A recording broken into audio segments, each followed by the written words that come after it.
Record it to the cloud. Okay, here we go. Welcome, everyone. This is Humanities Team's Conversation with God Book Club. I am the stand-in host for Nanette Kennedy. She will be joining us, she said, about 5 minutes late. So I'm going to go ahead and get us started. We are, just so that we get caught up, we're on chapter 14 of The Essential Path, and that is about page 44. I had notes that we were going to start with a discussion, and that was actually what Nanette had said when we ended the last call. So I think what we'll do is, while we're waiting for her to come back, let's go around and just say our hellos. And if you're looking on the computer, you can just sort of manage yourself, I think. Why don't we start with Sarah? I'll do that. I'll call your name, and then you can unmute yourself and do your introduction. How does that work? Hi there. I'm Sarah from Scotland. I run a retreat centre and been coming to this group for a couple of years. Thank you, Sarah. It's beautiful to see you. How about Shabana next? Hi, Persia. This is Shabana Hussain. I'm in Calgary, Alberta, Canada, and I've been coming for about 2 years. Welcome. How about Angela? Thank you, Shabana. Oh, hi all. I'm Angela Means, and I live in the very southwest corner of the UK. And I think it must be about 5 years or more that this group has been going. I think that we've been here. I'm very happy to be here. I am too. Okay. How about Mary? Thank you, Angela. Hi, my name is Mary Ardania. I live in Southern California in the US, and I don't know how long I've been coming to this group, but this is the third book that I've been reading with you all, and I just love this as my Sunday morning thing that I do because it's 11 o'clock here. Thank you. Thank you. Great to have you, Mary. Bima? Okay. Yeah. Hello, I am Bima from Sweden. I live in Sweden on the west coast, north from Gothenburg, and I have been here. I don't know how long, if it's 1 or 2 years, I can't say that, but it's quite time anyway. And yeah, I don't know what to say more than I love this. It's Sunday evening for me, and it's very good end of the week, actually, and it's a good beginning for the next week. I love it. Lovely. Yeah. Lovely. Thank you, Bima. Thank you. And let's see, how about Meg?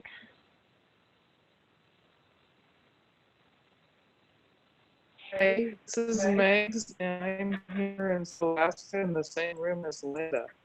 And I just heard Linda in book club at the beginning of the summer, so I'm relatively new to this. And here's my companion, Dusty. Can't quite see him. There he is. Okay, that's all. Thanks. So I'm Linda, and I've been reading for...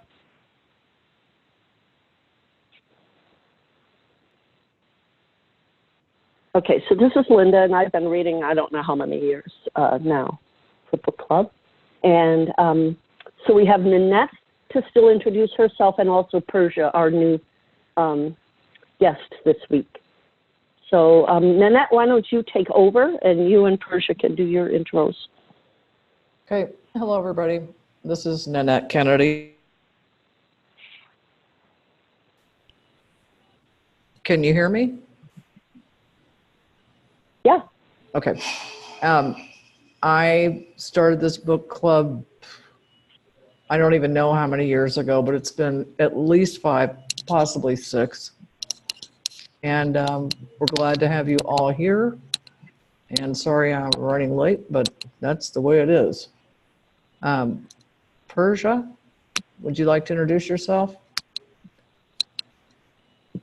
Yes, my name is Persia. I'm calling from Tennessee. Hello? We hear you. Oh, okay. I'm calling from Tennessee. I moved here a few months ago from Southern California, and I received your email. I joined your email list, and I saw it looked interesting to see what it's all about. So I'm just kind of checking it out today.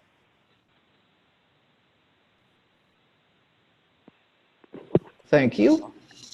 Is there anybody who has not introduced themselves? I think Anne might be here. Introducing ourselves. Yes. Yes. Wait, so, hi, I don't know what people are introduced. I'm Ann Lohr. I live in Boca Raton, Florida. Is there anything else we're saying? I love this group. That's good. Thanks, Anne. And I'm a healer and advanced energy worker here, and a healer in the Boca Raton area. Okay. Thank you. Over. May I Thank just you. ask before we begin, Nanette, how are you? What's going on? You've got the oxygen tube. I've always got it on. How was your week? How are you feeling? I'm okay. I will, just lots of eye-opening events here at this rehab center for physical therapy, because there's lots of older folks. Never guessed that go on. But anyway, I'm going to go on mute, and Linda, you can take it over because there's a lot of noise in my background. Yeah, I'm hearing a lot of noise in your background, but the way we ended last week, you had comments we were going to start with on the last chapter. I keep a lot of people talking and yelling at each other, and so sorry about that. Okay, does anybody else have comments from last week's chapter before we get ready to read today?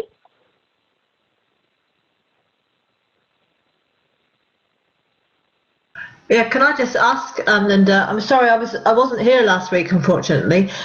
Which did you read? We're on chapter 14 now, are we? And did you read 13 last week? Yeah, we read actually several chapters last week. I think like 10, 11, 12, and 13. Okay, great. Thank you. I'll have to read on those then. They're super short, or they have been so far anyway. All right, well, let's do this. I'll start with chapter 14, and we'll see if we end up with discussion at the end of that chapter. Okay. So this is chapter 14, and again, I think we're on about page 44. The challenge. We have a decision to make. We have to decide who and what we are.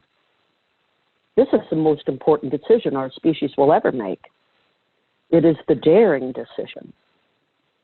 It is the only decision we need to make to solve forever the problem of our alienation. It is imperative that we make this decision now, not in 6 decades or 60 decades. Now, we simply, forgive me for being a bit emphatic, but we simply can't go on like this, playing the fiddle while Rome burns, or standing by idly and offering no comment on the emperor's new clothes. We have to stop fiddling around and just tell the naked truth. We're in trouble here. The rapidly spreading us versus them mentality is tearing the fabric of humanity. We're being called upon by life itself to ask, what is our true nature? What do we mean when we say it's human nature to act a certain way? And is human nature evolving or devolving? In which direction is our culture moving Are we becoming more civilized, more humane, more loving, more caring, more tolerant, more accepting, more understanding, more forgiving, more open-hearted and open-armed, and more compassionate, or less? What does your observation tell you? To me, it's clear that the choice before us now is the choice between evolution and devolution. And that this choice is being made now largely by default. The process is going right on in front of our eyes. The time for decisiveness is at hand, and what we have to decide, I repeat, is who and what we are, as individuals and as a collective. And we are being challenged now to make the right choice, not continue to make the wrong choice. And by right and wrong, I don't mean morally right or wrong. I mean, what is the right direction to take based on where we say we want to be going as a species? In that context, what is beneficial and what is detrimental? What works and what does not work? We've been choosing what does not work for too long. We've been selecting that which is detrimental even more in recent times. Look around you. The challenge for us has been that we have not seen the matter of who and what we are as something that is optional. We've seen it as an observation, not a decision, as something we notice, not something we choose. Who and what we are is, many of us have told ourselves, a given. It is what is so. And in fact, this is true. It is what is so. Yet, what if what is so is not what we thought was so?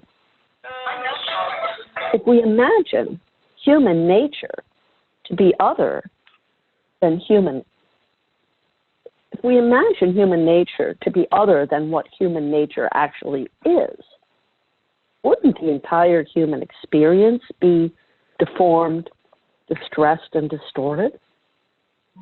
Have you caught the news lately? The decision that is ours, then, is whether what is so for us. That is, we have to decide whether we believe it or not. We have to decide if it is really so. There is a device by which we can make this assessment about all that people tell us is so. There is an objective measure that we can use with every one of our beliefs. That device, that measure, is a simple, fair evaluation, an honest appraisal of events, situations, circumstances, conditions, and outcomes in our lives. This can be narrowed down to one word: results. Here are some ways this measuring device can be used. Judging by results and using fair appraisal. Do the doctrines and dogmas about God and about life offered by the world's religions appear to be what is so when we look at how effectively they have been helping us to live together in peace and harmony? Or does it appear that there may be something still to learn on this subject? Judging by results and using fair appraisal, do the theories and concepts of the world's political and economic systems appear to be what is so when we look at how effectively those systems have created more harmony and greater financial security for us all? Or does it appear that there may be something still to learn on the subject? Judging by results and using fair appraisal, Do the most glowing descriptions and the highest assessments of the world's internet system appear to be what is so when you look at how social media platforms have met the goal of generating more connectedness and togetherness between people? Or does it appear that there may still be something to learn on the subject? Hang on, I need to cough.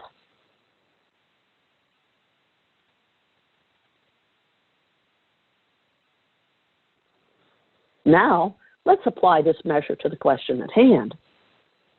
Judging by results and using fair appraisal, do the ideas that you hold about who and what you appear to be, and about what you appear to be what is so, when you look at how well those ideas have produced peace, joy, security, happiness, love, full expression, and fulfillment in your daily life and in life around the world?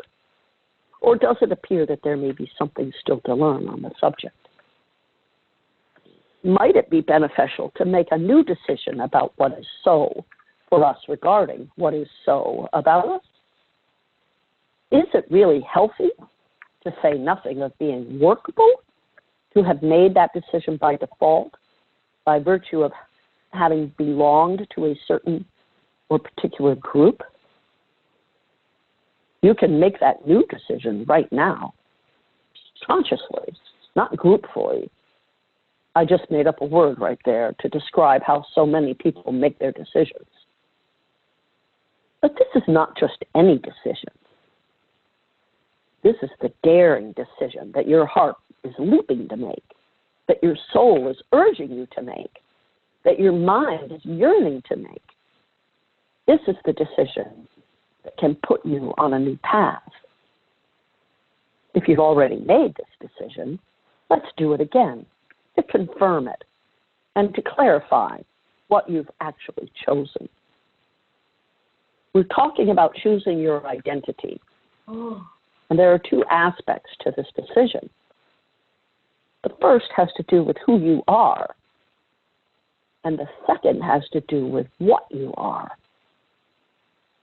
Put into question form, the decision regarding all humans comes down to this. 1, are we temporary physical beings or spiritual beings manifesting physically? 2, are we completely separate entities or one essence manifesting individually? Basically, the question is, what is our true nature? It is about this life. It is about this that life is now urging us to make a choice. End of chapter.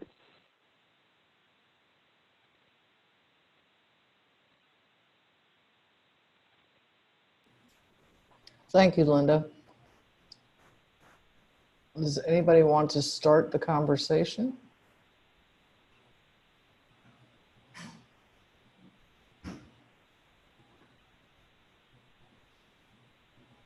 If not, I shall. As I mentioned at the beginning of the call, my name is Nanette. And about 5 weeks ago, I fell and broke my hip. And I've been in a rehabilitation center for, it's a mixed bag. There are people like me who are trying to recuperate from serious injuries. And there are people that are elderly. There are people that are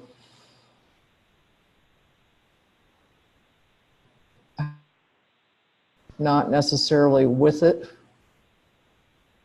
And it's been a real eye-opening experience.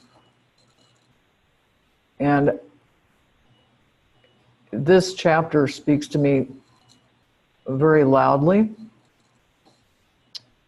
because when I came in here,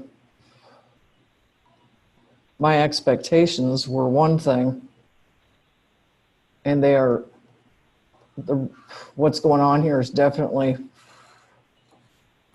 not the one thing I was expecting.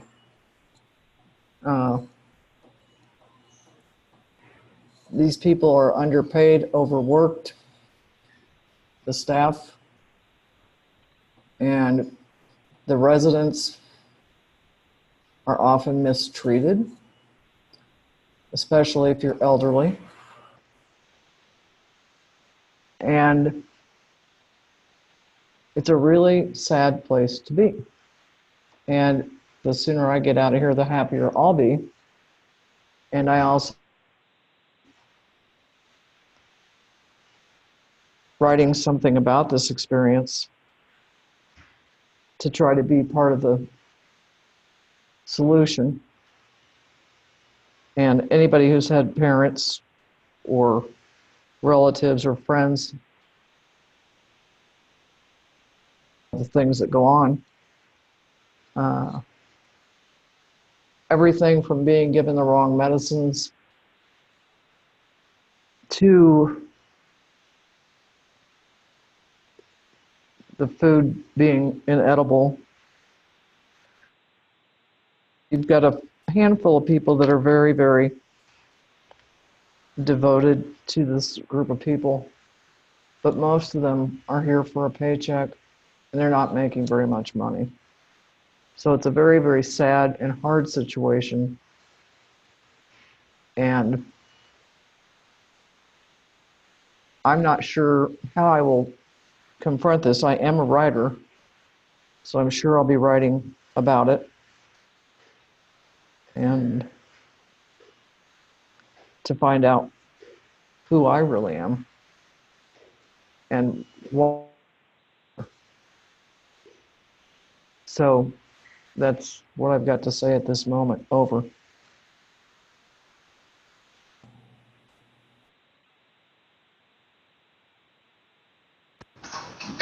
And the thing that's come to my mind is that you are a beacon. You are a beacon of light, and that's what you are. And that's, you will be, just shine your light, basically, like you always do.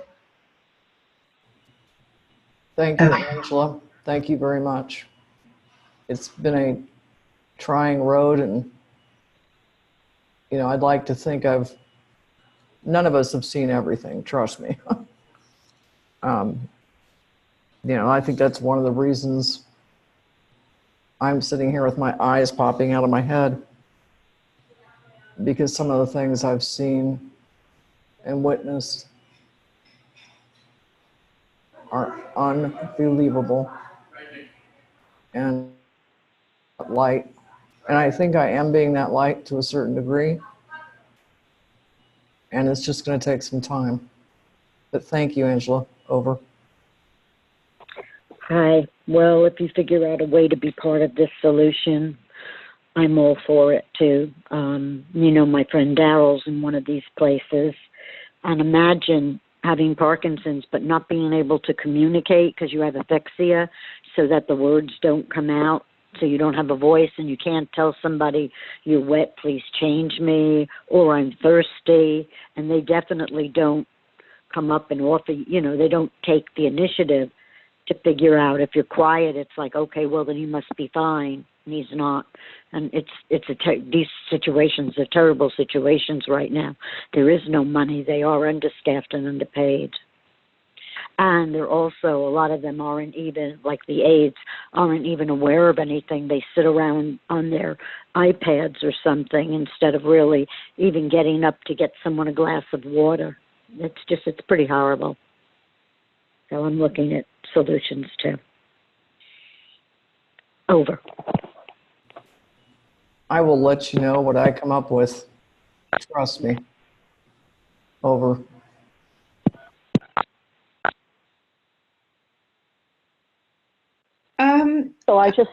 So go ahead. Please go ahead. No, go ahead, Shabana. I just wanted to mention, when we were reading in this chapter about what is our true nature,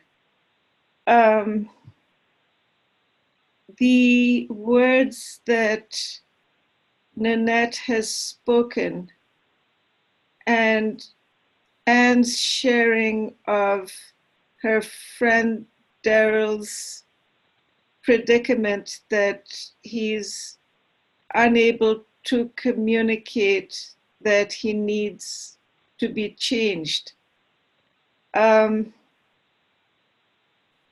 And that the staff is underpaid and self-absorbed, basically. It seems to be across the board, and yet what's bothering me most right here, right now, is the news coming from Brazil, which is a macro manifestation of human beings deliberately choosing to put blinders on to our true nature, which, in my understanding, is compassion and empathy and putting someone else before ourselves. And Nanette has said that there's a handful of staff that go above and beyond the paycheck. And that's impressive because it's hard to do that. Essentially, you're doing someone else's work if you truly look with the eyes of the heart at the actual need of another human being, because what we do to another, we're doing to ourselves. So rather than getting sad and angry and blaming and judging, my desire is to feel compassion for the belief system of those who deliberately deny their true nature, because I've done that all the time before I learned better. And I'm still doing it because I've got a blind spot. So I'm admitting to that. But the thought that President Macron has to apologize for bullying Brazil into accepting 26 million isn't, in my view, I mean, it just makes me laugh. I'm not sure that paying these people, the staff at these rehab centers, would make any difference. Like, even if you doubled their salary, the condition of their heart is the condition of their heart, in my understanding. So I'd like to know what others think of that. Over. Thanks, Shabana. I want to acknowledge, I see a couple of new people that have joined us. So welcome to Linda Patton, and also to the gentleman that just joined us. Bima, if you don't mind, I have a lot to say. And it really, for me, I think I want to just remind everybody, at least, of the worldview that I hold, because I really think that it's a helpful view, whether you agree with it or not. I think it's helpful just to be aware of the possibility. So in the world that I live in, everything is already done, right? Because there is no such thing as time. So the way I look at life is it's a play. It's a play that has been written by the divine. And the outcome is peace on earth, because that's what we came here to do. And because there's no such thing as time, we can take as much time as we need as a species to get to that place of heaven on earth. And that's what we're in the midst of right now. And so if you look at yourself as someone who, and this is it's an interesting thing that Matt Kahn was just talking about, choosing to be here, right? And a lot of people, even in this work, will say, well, I didn't really choose to be here. This isn't what I want. This isn't the life I dreamt of. And he switches it around and he says, you did. You don't remember. I personally am the only one that remembers that I have ever met. But most people, as he says, you don't remember choosing. So the way to think of it is you're the chosen one. Each of us is the chosen one. We're all one. So we are all the chosen one. And it is our individuated choice of how we want to live our lives here in 3D physical form.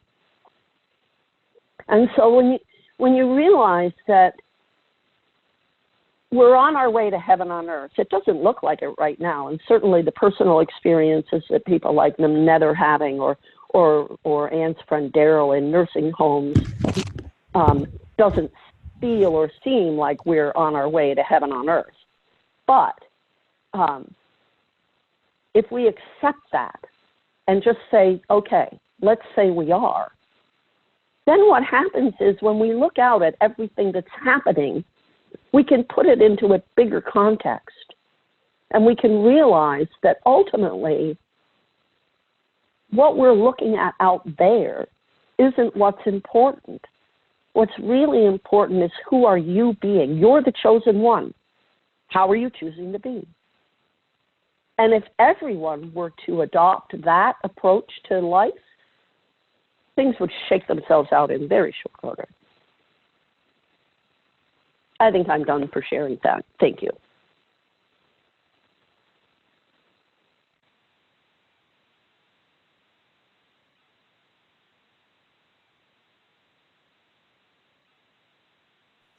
I would like to respond to you, Nanette, because my mother, when she was 97, she broke her hip and was in a elder's home the last 2 years of her life. Before that, she was walking in the forest and so on. And I followed through that. And when I was young and went to school in summer, I worked at such places in holidays to earn some money in summer holiday. And I saw at that time that there was something missing in connection with people. They were treated like bodies instead of spiritual beings.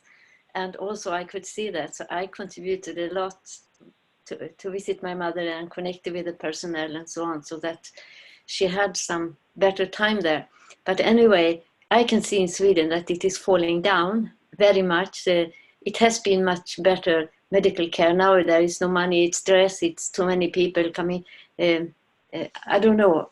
So I don't want to be coming there if it's not possible, if I don't need to do that. But I can really relate to what you say. And for the reading this message, I mean, of course we are one. Of course we are spiritual beings in these physical forms. And we are one beyond separation.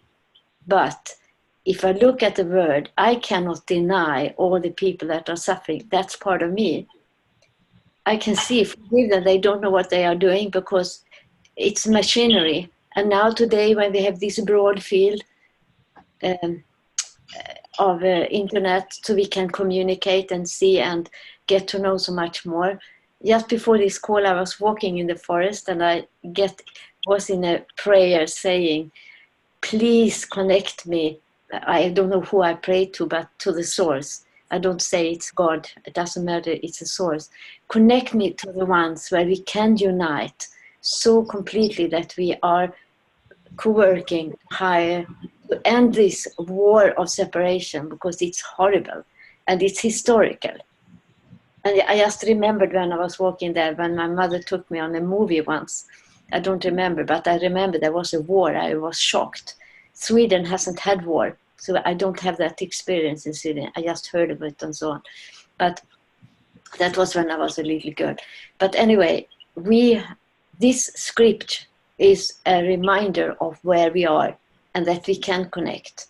So I think it's such an important, these books are so important that goes into us and make us possible to unite in the field and not deny that people are suffering. Even if I say, okay, that's not true, but somehow those who suffers, they suffer and they are part of me. I am part of it. I cannot take it out of me, but to go deeper and unite beyond this suffering is a possibility. And that's what I see this book is about. That was my sharing. I'm complete. Thank you.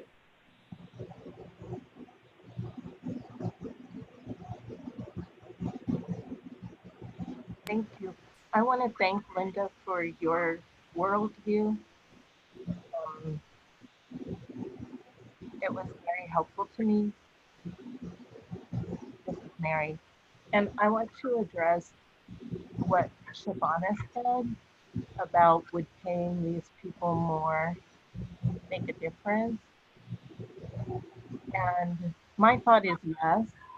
And the reason why is because I have a job right now that I really love, and it doesn't really quite pay me enough to live on where I live. And I know that in the beginning, when I got this job, I was just really depressed because I'm making what I made 20 years ago. And it's like all the experience I have is not acknowledged by the financial system that I am living in. But I love the job. I love the job. Other than the money, I love the job, which is what I've really recently realized, that it's the perfect job for me if only I made a little more money. And it did take me a while to get over the part where my heart felt hard because I felt like they should be paying me more. And I understand why where I'm working is not paying me more. But, you know, when I think about people making even less than me, and a lot of people who work in those places are not making much more than the minimum wage, which is a lot less than what I'm making actually. Well, the California minimum wage is a lot higher than the federal minimum wage. Anyway, you know, I think about those people being overworked and underpaid, and some of them might have to be working more than one job just to live, and how much energy goes towards survival issues. And I think that if more people weren't having to expend so much energy towards survival issues, they would have softer hearts. Personally, I believe that, not necessarily everybody, but I do believe that the exploitation of the labor force is a huge factor in all of the separation that people are feeling. Thank you.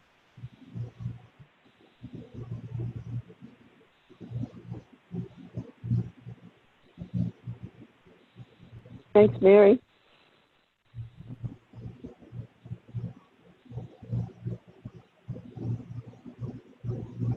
I'm impressed that Bhima was walking in the forest and prayed for connection with people who have alignment, and that today, until just a couple of minutes ago, we had 16 people on this call. So, me that's at least double of our normal number. Is that true?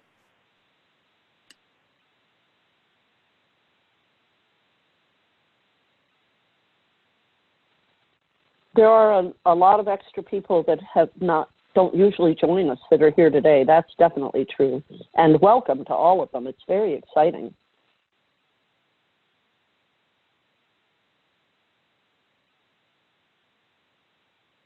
I think Bima invited them.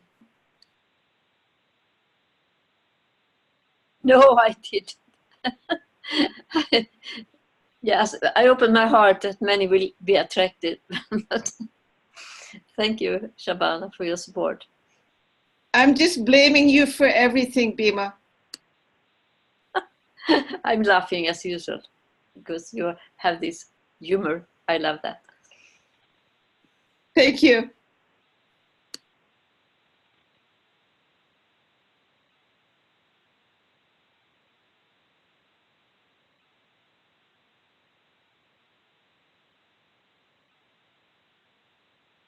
Well, I think it's funny that you said until a couple minutes ago, and I thought, oh, did my talking about the exploitation of the labor force chase them all away? I hope not. So you can blame me for that, maybe. You're darn right. I didn't think of it, but now that you've mentioned it, it's your fault. Thanks a lot, Mary.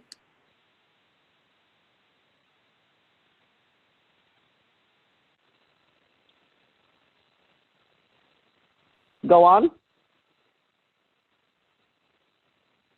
I think we should welcome the man who is here because we are a lot of women, and now a man is appearing here. I think that is we should welcome that very much and hope that it attracts more men to come with us because we need both men and women in this group.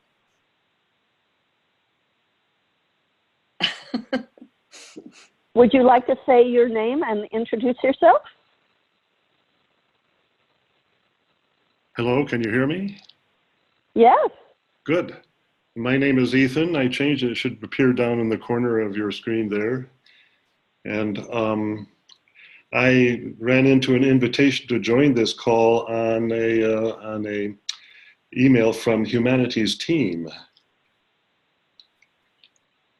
And this was posted next to some kind of, I'm not sure, a illustration about Neil Donald Walsh's latest book. And that's more or less what drew me here. But what I encounter is a lot of people that are obviously interested in love as a practical strategy. That's the way I like to put it.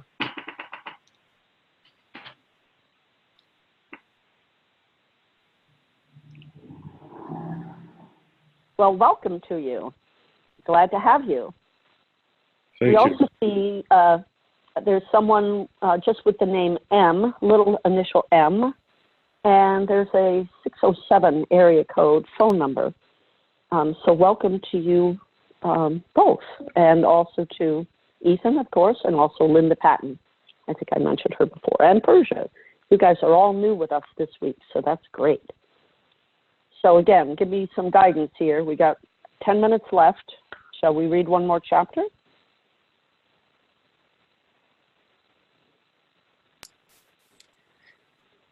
May I make a comment? Sure. Oh, thank you.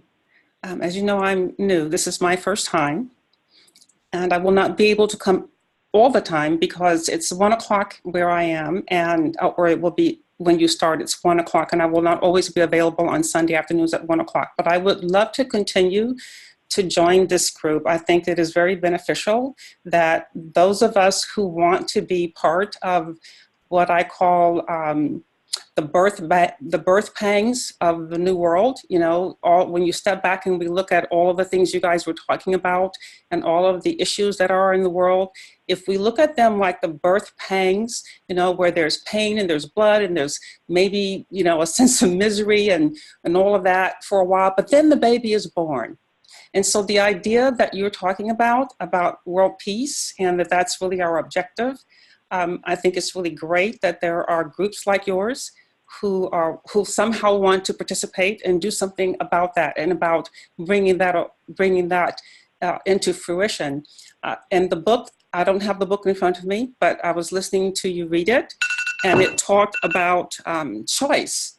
And I believe that, you probably heard that old saying, and I don't remember the words of how it goes, but it mentions that the only, the people who make no choice continue to allow things to be the way they are or to go whichever direction they go. And for those people, I would say that even making no decision is a decision. And so the fact that you guys have decided to do something and not just be there and complain about it, I think is admirable. So I just wanted to make that comment. Well, thank you, Persia. That's great. We're so glad to have you. And if everybody looks in the chat, you'll see that M also introduced themselves. Similar story to Ethan. They got an email. So I think feedback to whoever's sending out emails is keep sending out the emails. This is great. It's great to have a larger audience. Okay, I think I'm going to go ahead and just read the next chapter.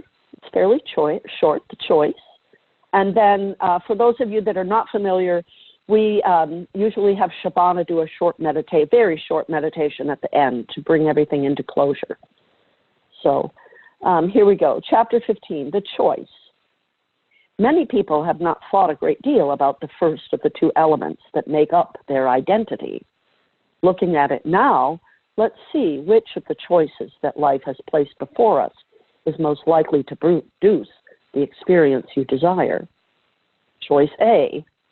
You could conceive of yourself as an exclusively physical being, that is, a biological creature whose life was initiated as a result of a biological process engaged in by two other biological creatures, and whose life is terminated when one or more of its critical biological processes cease to function beneficially. If you embrace this notion of yourself, you will likely see yourself as having some connection to the larger processes of life as any other biological form, but no more. You will understand yourself to be, like all other physical life forms, impacted by life's daily events, conditions, and circumstances, but with limited ability to influence those events, conditions, and circumstances in advance. You could react to all of them, but you could create only some of them, actually the smallest number, based on your talents and abilities, intelligence, determination, and to a large degree, your good fortune. You could create more life. All physical life forms carry the biological capacity to create more of themselves, but you could not create what life does or how it shows up in any given moment, just noted in a few limited ways. Further, as a physical being, you will most likely see yourself as having a somewhat limited ability to produce an always predictable and inevitably desirable response to the events and conditions arising in life. You could do this occasionally, of course, but you might more often observe yourself as a creature whose responses are ruled by prior data and instinct, culture, environment, upbringing, experience, training, education, and habit, and whatever natural resources that your biology and your history bring you. You will see yourself as having more resources than a turtle because your biology and history have gifted you with more. You will see yourself as having more resources than a butterfly because your biology and your history have gifted you with more. Yet your biology and history are basically what you will see yourself as having in terms of resources. Your creativity and ingenuity would be a part of your biological, in this case mental resources, that could in some cases overcome your history. But you may find it to be true that environment, background, previous experience, and culture play a major role in your responses, particularly your initial responses to events, more often than not.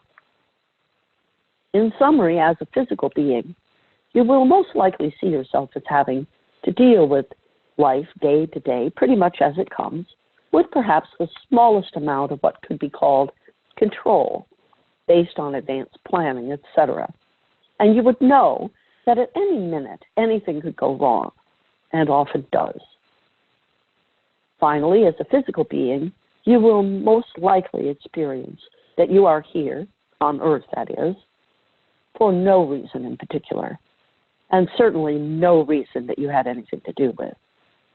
You might then feel the necessity and the impulse, sooner or later, to decide for yourself what your reason for being is going to be, i.e., whether the primary focus and concern of your time here should be on the most desired expression of your gifts and talents, your occupation, your income or possessions, your achievements or place in society, your family or lifestyle, or perhaps in some way all of the above, and how you are succeeding in producing your desired outcomes. Choice B. You could conceive of yourself as a spiritual being manifesting physically. You will then have a basis for considering the possibility that you have powers and abilities beyond those of one who is limited to being a physical being only. You might see these powers as transcending basic physicality and its laws. You will then have a basis for considering the possibility that these powers and abilities give you collaborative control over the exterior elements of your individual and collective life, and complete control over the interior elements. This would mean that you have the ability to create your own reality, in as much as what is real to you is firmly based on your singular interior experience of the collaborative outward creations of your life. Also, as a spiritual being, you will have a basis for considering the possibility that you are here on earth for a spiritual reason, and that you moved into physicalization at your own behest. You might see your purpose in doing so as having little to do directly with your occupation or career, your income or your possessions, your achievements or place in society, or any of the exterior conditions or circumstances of your life, but mostly with a spiritual agenda, a more essential path. You will also notice that how well you do in achieving your larger purpose, that is, how you create the interior experiences and energies of your life, can have an effect on your exterior life. You will then have a foundation for considering the possibility that your interior energy can actually generate events and conditions in your exterior reality. But it will all be based on what will wind up being your life's biggest decision. Ooh, we get to do this next week, the decision. Ooh, okay. End of chapter. Now, we don't want you getting too excited, Linda. Well, it's a cliffhanger. We don't usually end on a cliffhanger, right? No wonder he's a bestseller. Right? Okay, so here's the meditation. Now, I just need to get everyone's permission before I start. Would it be all right if I asked, if I gave thanks that the fires are out? Please just tell me now, otherwise, like we have to do this jointly and I can't speak for everyone unless you complain before I start. I'm good with it. I'm good with it. Yes. Is anyone not good with it?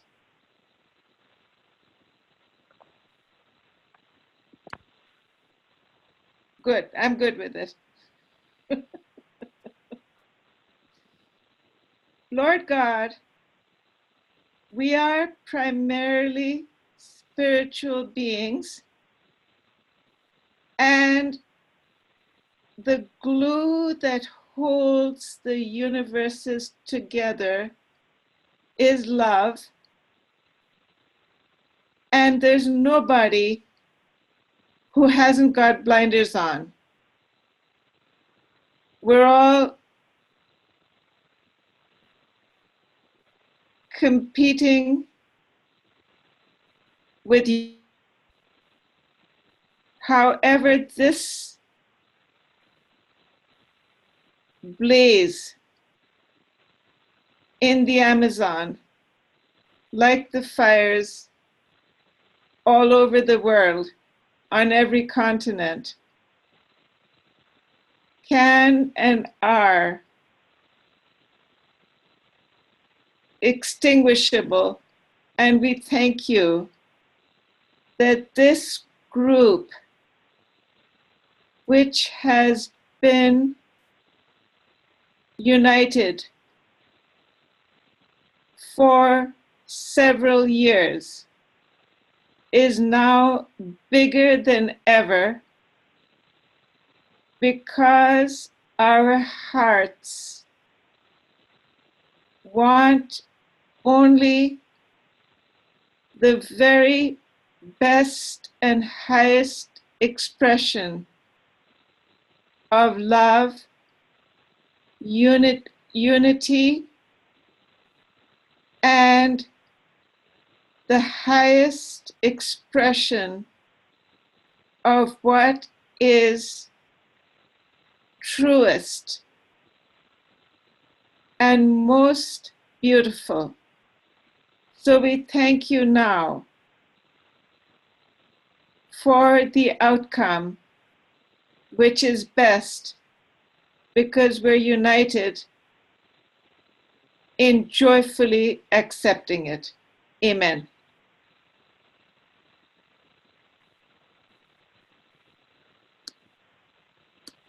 Thank you.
Thank you, everyone.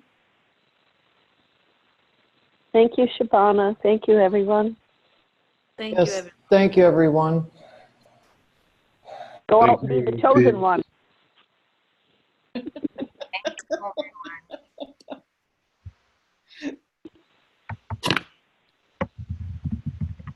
Thank you.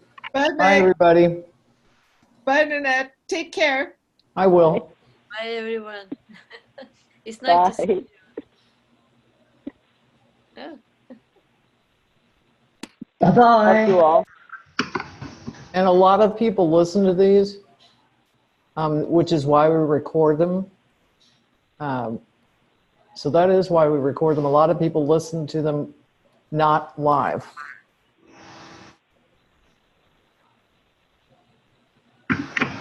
Stay out of trouble, Linda.